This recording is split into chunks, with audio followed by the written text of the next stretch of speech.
Semaine 8, jour 3. Bonjour et bienvenue à notre série d'études méditatives Dieu au quotidien sur la lettre de Paul aux Romains. Nous parcourons le chapitre 8 cette semaine. Nous en sommes à notre 3e jour et notre réflexion portera sur les versets 4 à 7. Nous avons parlé ensemble pendant les 2 derniers jours de la manière dont Dieu offre une vie nouvelle, remarquable, à tous ceux qui sont en lui, et qu'il a libérés de la loi du péché et de la mort. Pas de condamnation pour eux. Il rassure ainsi ceux qui croient qu'ils ne sont pas assez bons ou qu'ils sont bons à rien. Et il a un message particulier pour ceux qui pensent qu'ils ne vont jamais changer. Est-ce que vous vous trouvez dans cette situation ? Vous examinez votre vie spirituelle et vous ne remarquez pas de progrès dans votre relation avec les autres, avec Dieu, au travail, dans votre vie de famille, et vous finissez par vous convaincre que vous ne changerez jamais. Eh bien, ce n'est pas ce que Dieu veut vous dire.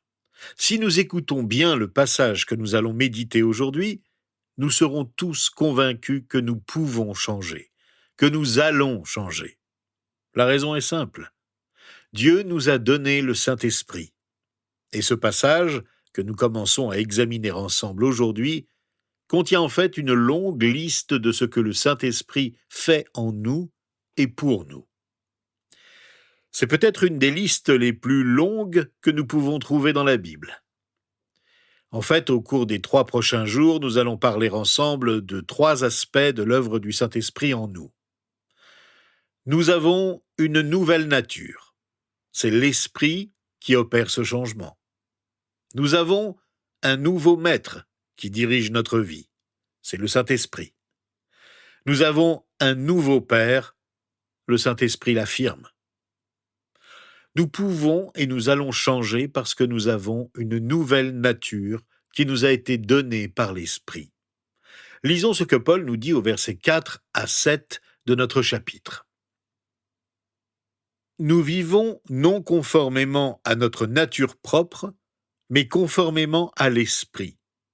En effet, ceux qui se conforment à leur nature propre se préoccupent des réalités de la nature humaine, tandis que ceux qui se conforment à l'Esprit sont préoccupés par ce qui est de l'Esprit. De fait, la nature humaine tend vers la mort, tandis que l'Esprit tend vers la vie et la paix. En effet, la nature humaine tend à la révolte contre Dieu, parce qu'elle ne se soumet pas à la loi de Dieu et qu'elle n'en est même pas capable. Ces versets parlent de notre nouvelle nature et ils exposent simplement quelques faits sur nous. Tout d'abord, je choisis sur quoi je vais fonder ma vie. Je peux décider de vivre soit conformément à ma nature pécheresse, soit conformément à l'Esprit. Je peux décider de contrôler et diriger ma vie par moi-même, ou bien laisser Dieu diriger ma vie. Vais-je me faire confiance, ou vais-je faire confiance à Dieu ? Est-ce que je vais laisser le contrôle de ma vie à l'Esprit, ou bien la diriger moi-même à mon gré ? Ces versets nous révèlent aussi un deuxième fait sur nous-mêmes. Lorsque j'ai choisi le fondement sur lequel je construis ma vie, une deuxième chose se produit. Mon choix détermine ma façon de penser. Si je choisis de vivre en conformité à ma nature pécheresse, mes pensées peuvent me diriger sur la voie de la tentation et du mal. Au contraire, si je vis conformément à l'Esprit, mes pensées vont m'orienter vers de bonnes actions. En fonction de mon choix, rien ne va changer, ou tout pourra changer. Notre choix détermine bien notre façon de penser, et la Bible nous dit que notre nouvelle nature peut penser différemment de la vieille nature. Ceux qui vivent conformément à la nature pécheresse ne peuvent penser qu'en fonction des désirs de cette nature, mais ceux qui vivent conformément à l'Esprit dirigent leurs pensées sur ce que désire l'Esprit. La vieille illustration des 2 voiliers peut nous aider à comprendre comment les choses peuvent se passer. 2 voiliers sur un lac naviguent dans des directions opposées. Comment cela peut-il se produire puisque le vent souffle dans une seule direction? Comment les voiliers peuvent-ils aller dans des directions différentes? En fait, tout dépend du positionnement de leur voile. De la même manière, vous et moi pouvons choisir de faire confiance à ce que Dieu a fait, et lorsque nous le faisons, cela détermine la direction de notre pensée. Si je ne pense qu'à moi, je vais mener une vie égoïste. Si ma vie dépend de Dieu, je vais inévitablement penser à lui.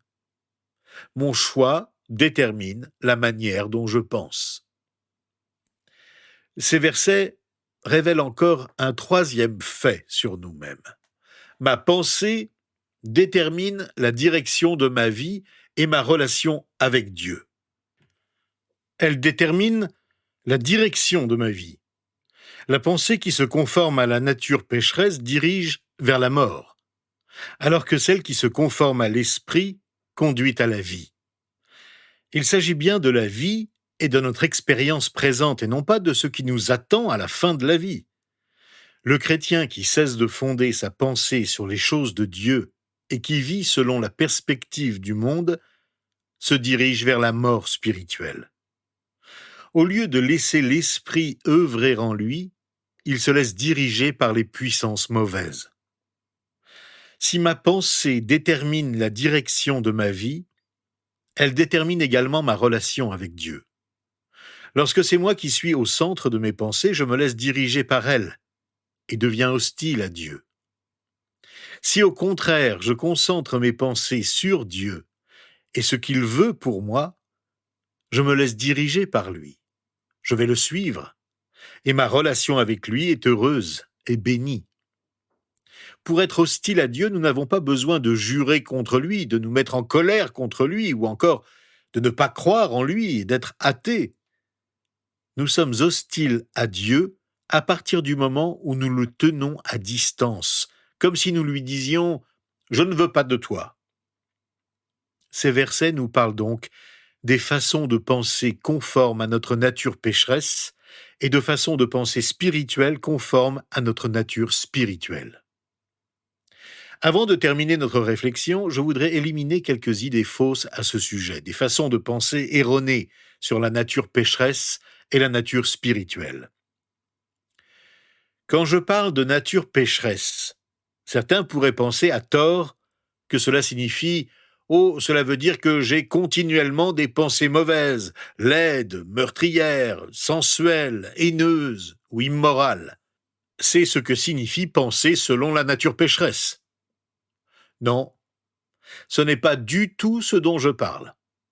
Penser selon la nature pécheresse et égoïste signifie simplement que vos pensées et vos idées viennent de vous-même et que vous croyez pouvoir les mettre en œuvre par vous-même, avec vos propres moyens, votre propre force, sans l'aide de Dieu.